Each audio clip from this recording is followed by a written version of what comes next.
Dr. H.L. Agrawal, HOD Department of Commerce, CM Dubey Post Graduate College, Bilaspur.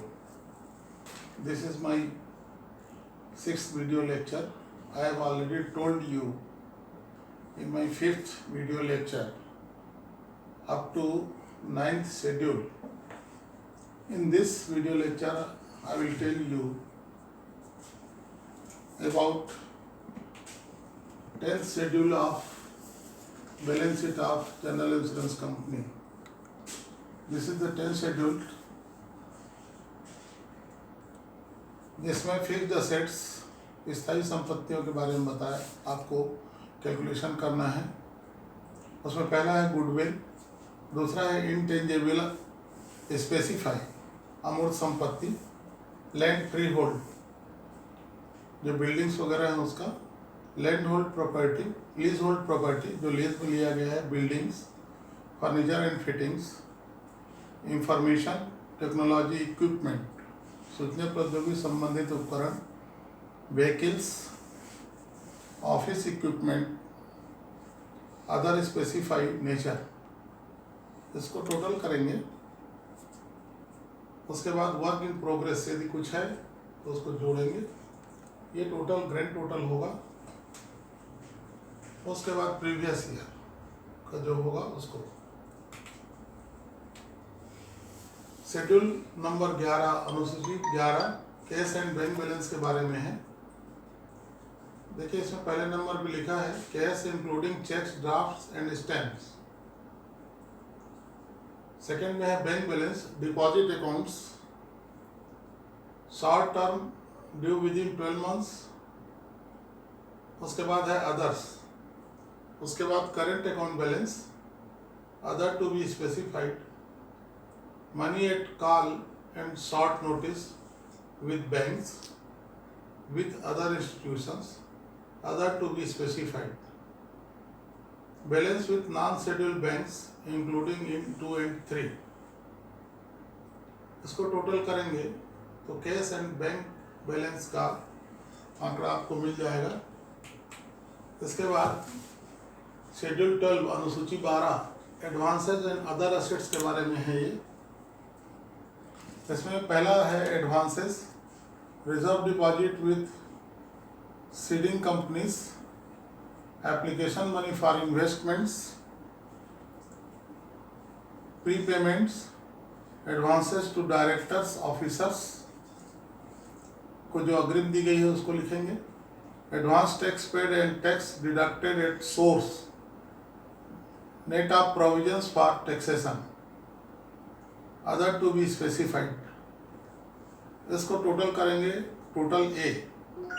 उसके बाद other assets, income accrued on investment, यदि विनियोग पर कुछ income हुआ है, outstanding premium, agents balances, foreign agencies balances, due from other entries carrying on insurance business including reinsurances, due from subsidiaries holdings, deposit with Reserve Bank of India pursuant to section 7 of Insurance Act 1938 के अंतर्गत जो जमा होगा उसको लिखेंगे, others to be specified.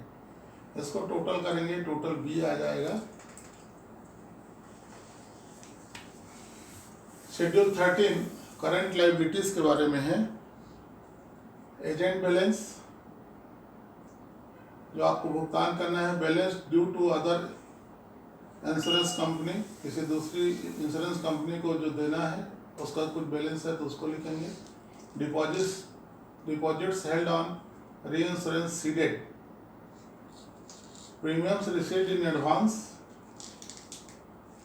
ये liabilities है, इसको लिखेंगे। Unallocated premium, sundry creditors due to subsidiaries holding companies, claims outstanding due to officers directors, others to be specified. इसको टोटल करेंगे तो करेंट लायबिलिटीज आपको का आंकड़ा मिल जाएगा। उसके बाद है शेड्यूल 14। शेड्यूल 14 में जो प्रोविजंस किया जाना है उनके आंकड़ों को आप लिखेंगे। रिजर्व फॉर अनएक्सपायर्ड रिस्क, जो जोखिम समाप्त नहीं हुए हैं उसकी राशि को लिखेंगे। For taxation less advance tax paid in taxes deducted at source.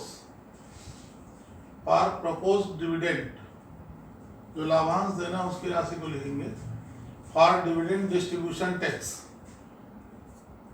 लाभांश देने में यदि कोई डिस्ट्रीब्यूशन टैक्स लगा है उसकी राशि लिखेंगे। अदर टू बी स्पेसिफाइड, इसको टोटल कर देंगे। तो ये प्रोविजंस के अमाउंट का टोटल आपको आ जाएगा शेड्यूल 14 में। उसके बाद हम आते हैं शेड्यूल 15, मिसलेनियस एक्सपेंडिचर के बारे में है। To the extent not written off or adjusted, जिसको रिटर्न ऑफ या एडजस्ट नहीं किया गया है, मिसलेनियस एक्सपेंडिचर है ये। इसमें पहला है discount allowed in issue of shares debentures. Share और डिवेंचर्स, पूंजी और ऋण पत्र जारी करने में यदि कोई डिस्काउंट अलाउड किया गया है तो उस राशि को लिखेंगे। सेकंड है अदर्स टू बी स्पेसिफाइड, यदि अन्य कुछ है तो उसको लिखेंगे और उसको टोटल करेंगे। तो शेड्यूल 15 में आपको मिसलेनियस एक्सपेंडिचर का आंकड़ा मिल जाएगा। और इसके बाद ये सारे अनुसूचियों में जो आंकड़े प्राप्त होंगे उन आंकड़ों को आप बैलेंस शीट बनाने में प्रयुक्त करेंगे, क्योंकि इन राशियों की जरूरत बैलेंस शीट में पड़ेगी। और अनुसूची 5 से लेकर 15 तक के कैलकुलेशन के आंकड़े बैलेंस शीट में दर्शाए जाते हैं।